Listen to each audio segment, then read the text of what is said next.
Good morning, my dear students. Today I am going to continue your history, chapter number 2, New Kings and Kingdoms. In this chapter, we will read uh, how the new kingdoms in our history are begins. मतलब हमारी history में जो पुराने प्राचीन जो culture था वो कहाँ से आया, कैसे आया और कौन कौन से नए राजवंश आए. So in this chapter we will read about this. So let's begin our chapter. New Kings and kingdoms मतलब जो नए राजा आए और उनके नए राज्य बने, हम उसके बारे में रीड करेंगे. मैंने new dynasties emerged after the 7th century. 7th century के बाद खूब सारी नई डेंसिटीज बनी. मैप 1 में आप लोग देख सकते हो. Shows the major ruling dynasties different parts of the subcontinent between the 7th and 12th century. ये जो मेजर डेंसिटीज थी ये 7th और 12th सेंचुरी के बीच में जो थी वो आपको बताया है.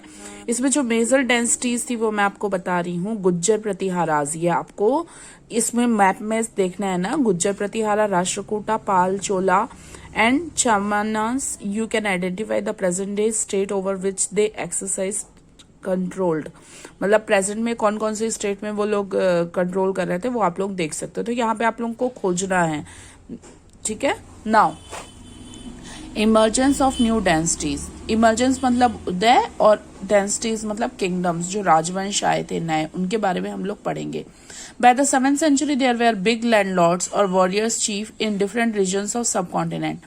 Existing kings often acknowledged them as their subordinates और सामंताज. ये लोग क्या कहलाने लग गए थे जब क्या हुआ धीरे धीरे 7th सेंचुरी में बड़े बड़े लैंडलॉर्ड्स आने लगे.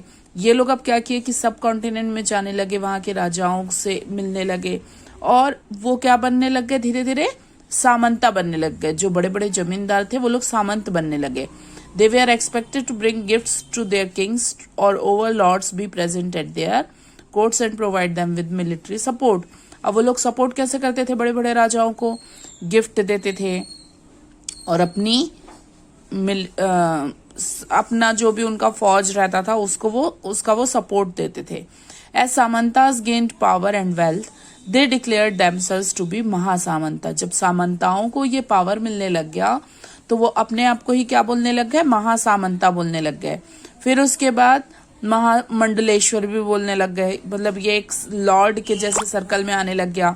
And so on sometimes they asserted their independence from their overlords. फिर वो लोग क्या हो गए, स्वतंत्र हो गए अपने लिए. मतलब एक तरीके से बोला जाए तो अपने डिसीजन के लिए अपने राज्य में क्या हो गए, वो लोग स्वतंत्र हो गए. ठीक है. One such instance was that of the Rashtrakuta in the Deccan entirely. They were subordinate the Chalukyas of Karnataka in the mid-8th century. Danti Durga, a Rashtrakuta chief, overthrew his Chalukya overlord and performed a ritual called Hiranyagarbha.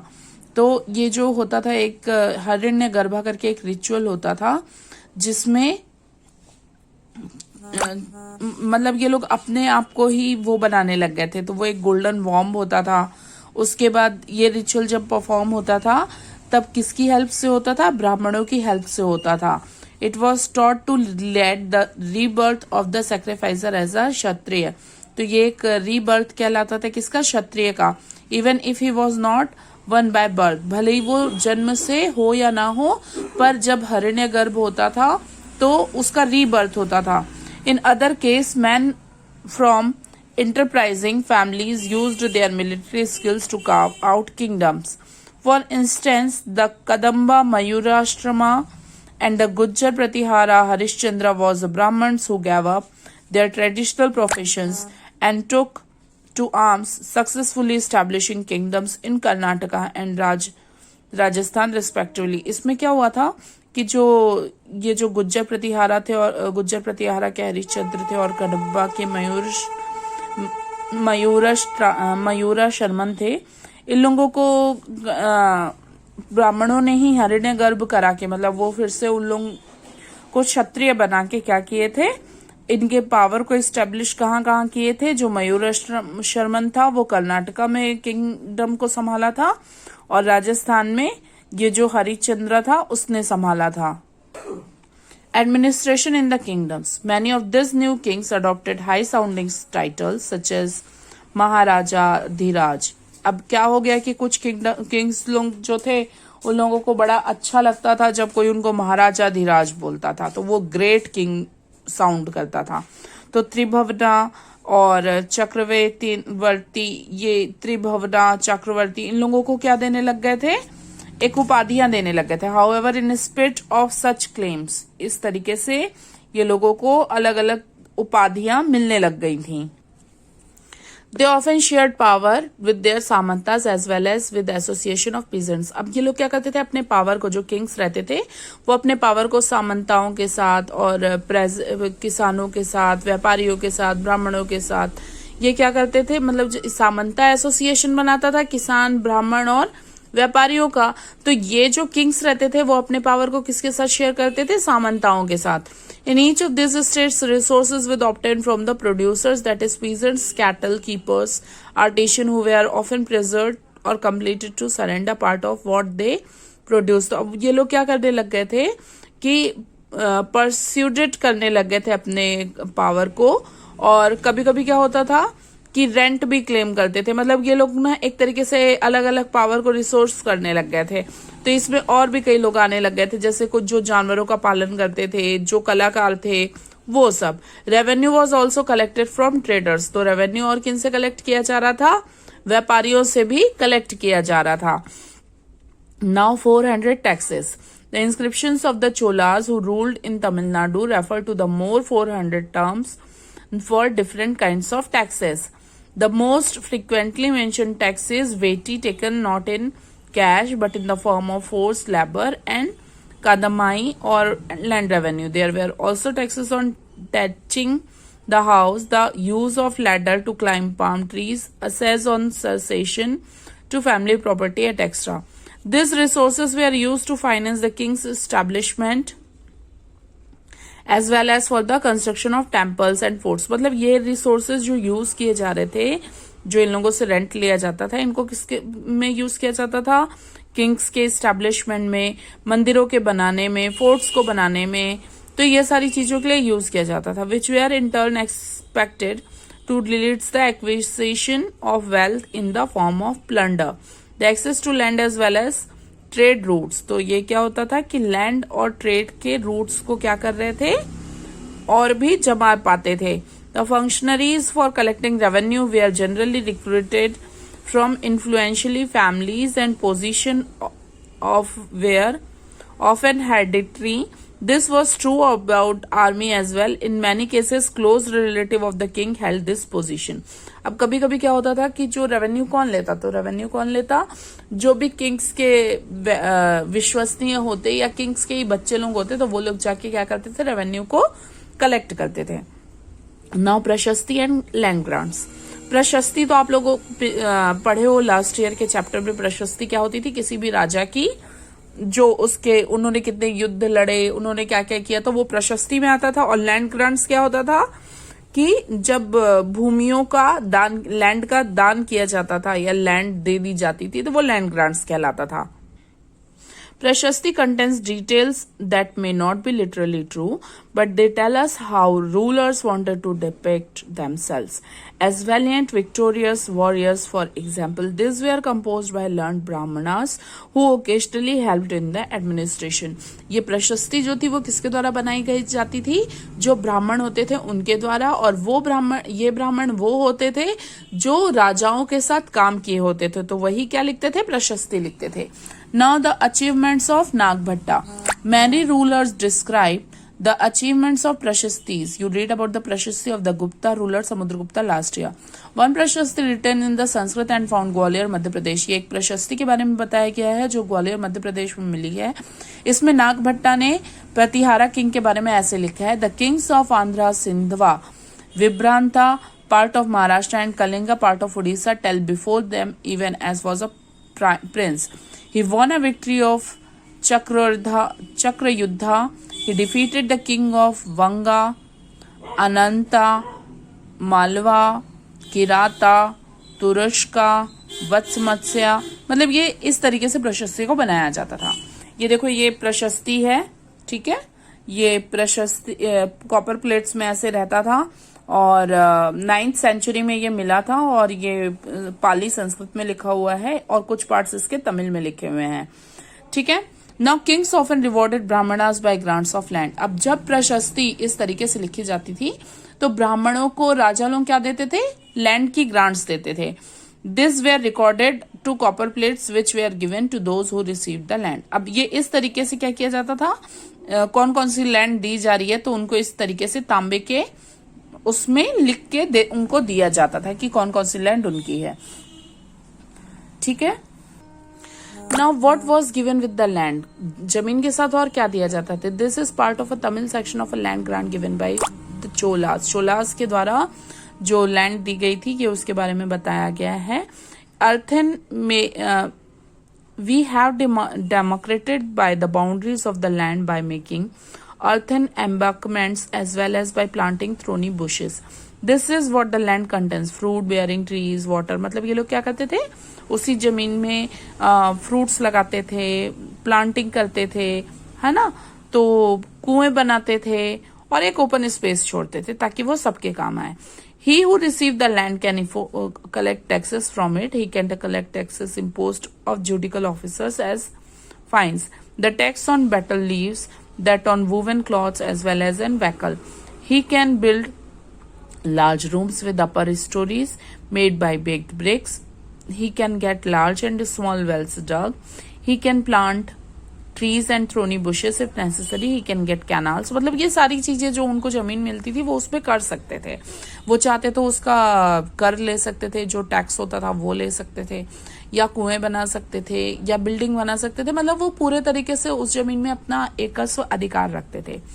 Unusual for the 12th century was long Sanskrit poem containing the history of kings who ruled over Kashmir. एक कश्मीर में बहुत ही अच्छी poem लिखी गई है जो कि history बताती है कि वहां पे जो किंग्स रूल करते थे।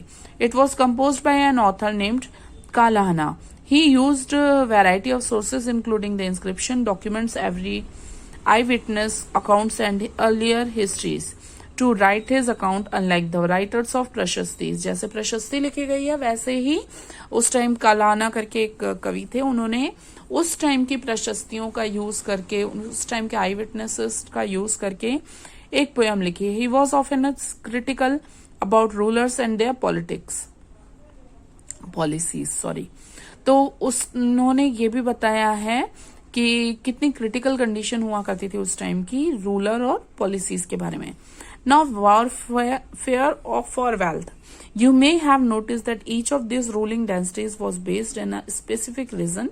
At the same time, they tried to control other areas. आपने ये रीड किया होगा कि जब ये लोग अपनी डायनेस्टीज चला रहे थे तो अपने राजवंशों के उसके मतलब अपने राजवंशों को बढ़ाने के साथ साथ ये लोग क्या कर रहे थे, और एरिया को भी ऑक्यूपाइड करने की कोशिश में लगे हुए थे। One particularly prized area was the city of Kannauj in the Ganga Valley. For centuries, rulers belonging to the Gujjar, Pratihara, Rashtrakuta and Pala dynasties fought for control over the Kannauj because there were three parties in this long-drawn conflict. Historians often describe it as the triplet struggle. ये triplet struggle कहलाता है। उस time पे कन्नौज में क्या हुआ था कि तीन राजवंश थे जो कन्नौज पे अपना कब्जा करना चाह रहे थे गंगा वैली के पास में।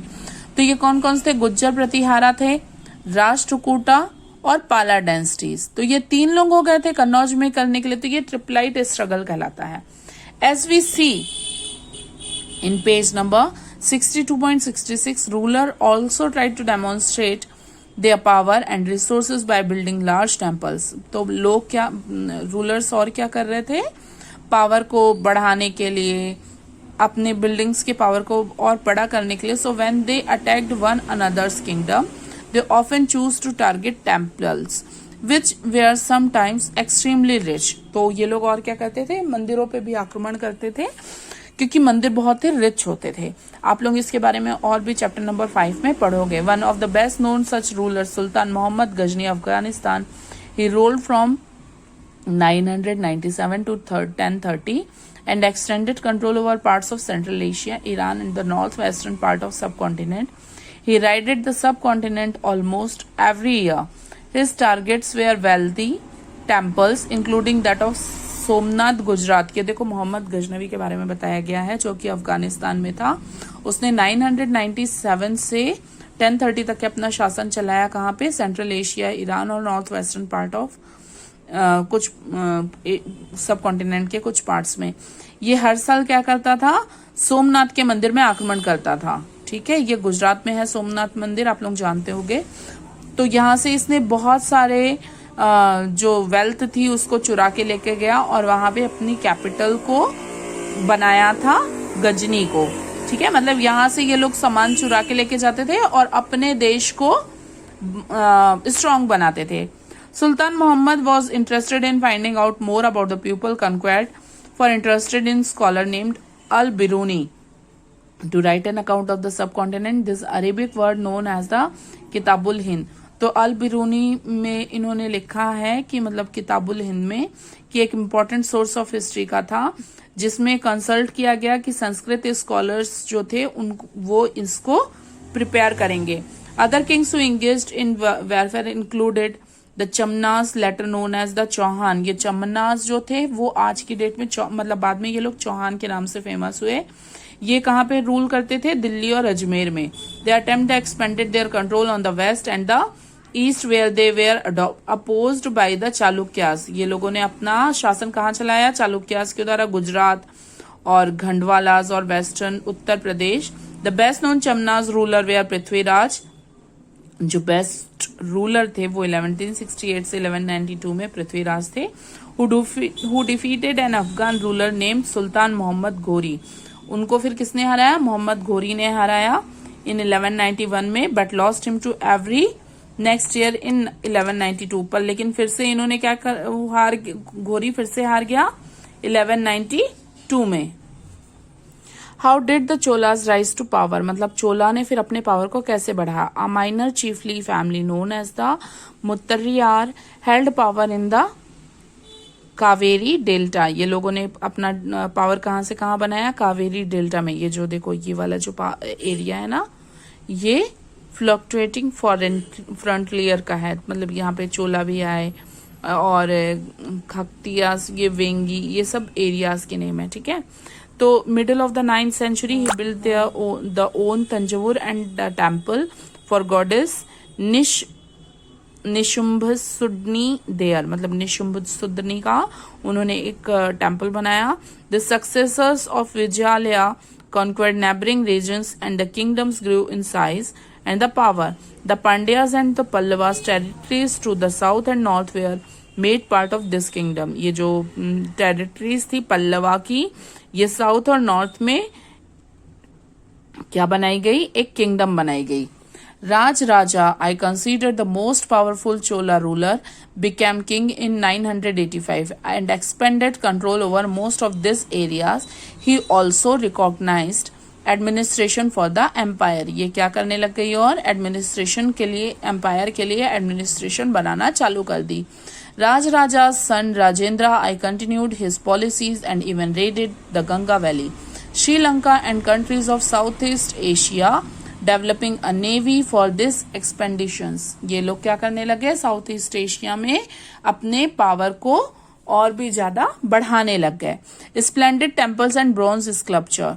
फिर हम यहाँ पे पढ़ेंगे कि जो मंदिर थे और ब्रोंज स्कल्पचर थे उसके बारे में हम रीड करेंगे। The big temple of Thanjavur and Gangaikonda Cholapuram built by Rajaraja and Rajendra. ये राजराजा और राजेंद्र के द्वारा बनाया गया था। आर्किटेक्चरल स्कल्पचर ऑफ मार्वल्स के और आर्किटेक्चरल के एक बहुत ही अच्छे स्कल्पचर थे। Cholas temples often became nuclei or settlements which grew around them. These were centers of craft production. Temples were also endowed with land by rulers as well as by others. The produce of this land went into maintaining specialists who worked at the temple of very often lived near it. Prized garland makers, कुक्स। मतलब ये लोग क्या करते थे कि मंदिर में फिर खूब सारे लोग लगते थे, कुक्स लगता था, गार्लैंड मेकर लगता था, स्वीपर्स लगता था। तो इस तरीके से क्या होने लगा कि एक आर्ट और कल्चर का बहुत ही अच्छा एग्जाम्पल कहाँ पे हमको मिल जाता था? मंदिरों में मिल जाता था। Among is the craft associated with temples are making bronze imaging. ये एक देखो स्टैचू भी दी गई है, ये चोला की ब्रोंज स्कल्पचर है और देखो ये कितनी सुंदर तरीके से बनाई गई है, ठीक है। और इसका जो डेकोरेशन किया गया, मतलब ये समझ में आता है कि उस टाइम पे भी ये लोग इतना सब चीज यूज करते थे, जैसे क्राउन है, ईयर रिंग्स है, नेकलेस है, क्लॉथ्स है ना, बैंगल्स है। मतलब ये लोगों के पास बहुत ही अच्छे तरीके से इन लोगों को समझ में आ गया था, और उस टाइम का जो बोला जाए हिस्ट्री काफी रिच थी। तो agriculture and irrigation. Many of the achievements of the Cholas were made possible through the new development in agriculture.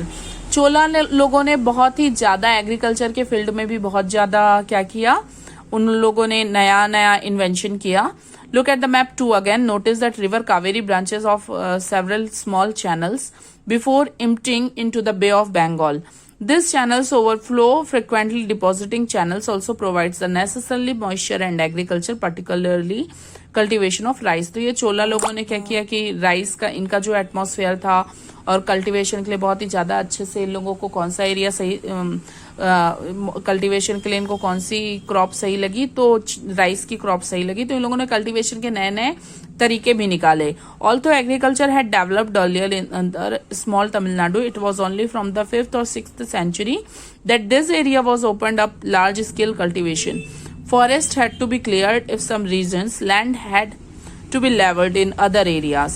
In the delta region, embankments had to build to prevent flooding and canals had to be constructed to carry water to the field. ये लोग इस तरीके से canal बनाते थे और flooding को रोकते थे।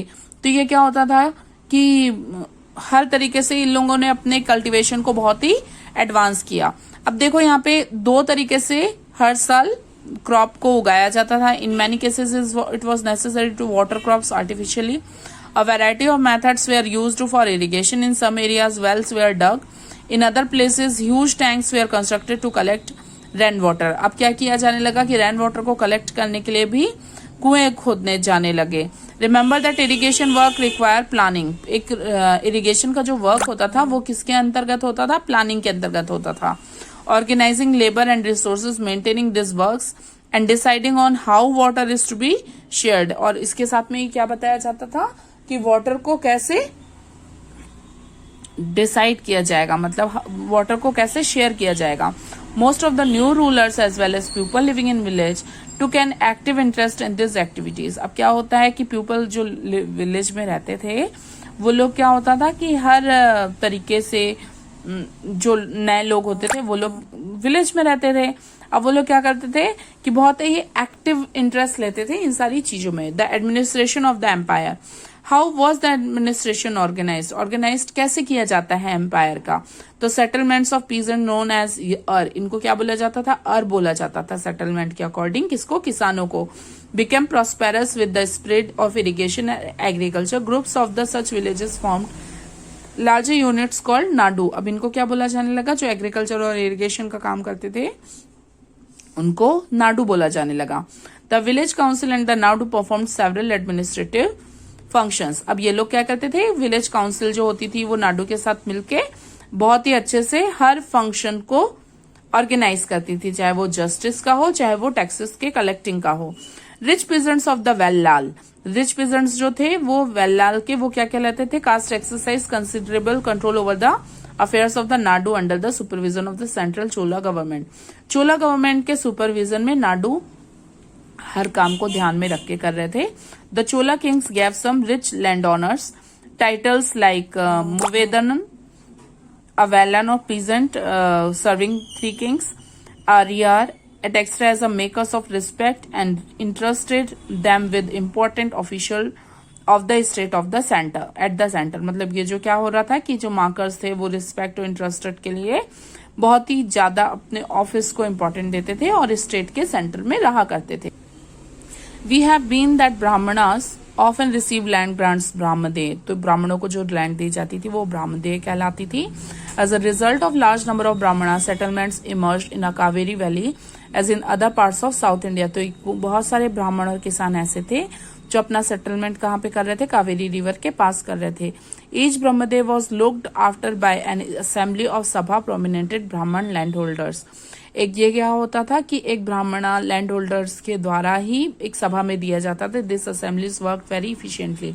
हर असेंबली जो होती थी वो बहुत इफिशिएंटली वर्क करती थी। Their decision they are recorded to detail in inscription, इनका डिटेल जो है वो इंस्क्रिप्शन में किया जाता था। Often on the stone wall और टेम्पल्स, इवन स्टोन्स में, टेम्पल्स में, ये सब में भी किया जाता था। Association of trader known as Nagrams also occasionally performed administrative functions in towns. Inscriptions from Uttar Merur in Chingalpet district, Tamil Nadu provide details of the way in which a Sabha was organized. The Sabha had separate committees to look after irrigation work, gardens, temples. सभा का एक group बनाया गया जो कि सारे कामों को देखती थी। अब वो काम क्या क्या काम होते थे, तो गार्डन्स, टेम्पल्स का इरिगेशन वर्क, सारी चीजें। Name of those eligible to be members of this committee were written on a small tickets palm leaf, palm leaf में उनको मेंबर्स के नाम को लिख के दिया जाता था। This ticket were put into an earthenware pot, और ये एक अर्थन वेयर पॉट मतलब मिट्टी के पॉट में रखी जाती थी, और जिसको यंग बॉय को निकालने को बोला जाता था फॉर ईच कमिटी। यहाँ पे देखो टाइप्स ऑफ लैंड, तो यहाँ पे एक टाइप्स ऑफ लैंड दिए हैं, वेल्लन वागी, लैंड ऑफ नॉन ब्राह्मणा, पीजेंट प्रॉपर्टीज, तो ये पीजेंट्स की प्रॉपर्टी होती थी कौन सी, वल्लन वागी। ब्राह्मदे, जो ब्राह्मण को गिफ्ट मिलता था। Shalabhoga, land of the maintenance of the school, ये स्कूल के मेंटेन के लिए किया जाता था। देवदाना, ये टेम्पल्स के लिए दी जाती थी। और पालीचंडम, तो ये किसके लिए होता था, जैन इंस्टीट्यूशंस के लिए। ठीक है, तो न अब ये देखो इंस्क्रिप्शंस ऑफ टैक्सेस, ये आप लोग पढ़ोगे। ये एक इंस्क्रिप्शन है जो दिया हुआ है, उसके अकॉर्डिंग लिखा हुआ है, तो आप लोग इसको रीड करोगे। So students, I hope you all will understand today's chapter. If you are having any doubt, so you may ask it to me. Have a beautiful day and enjoy your online classes.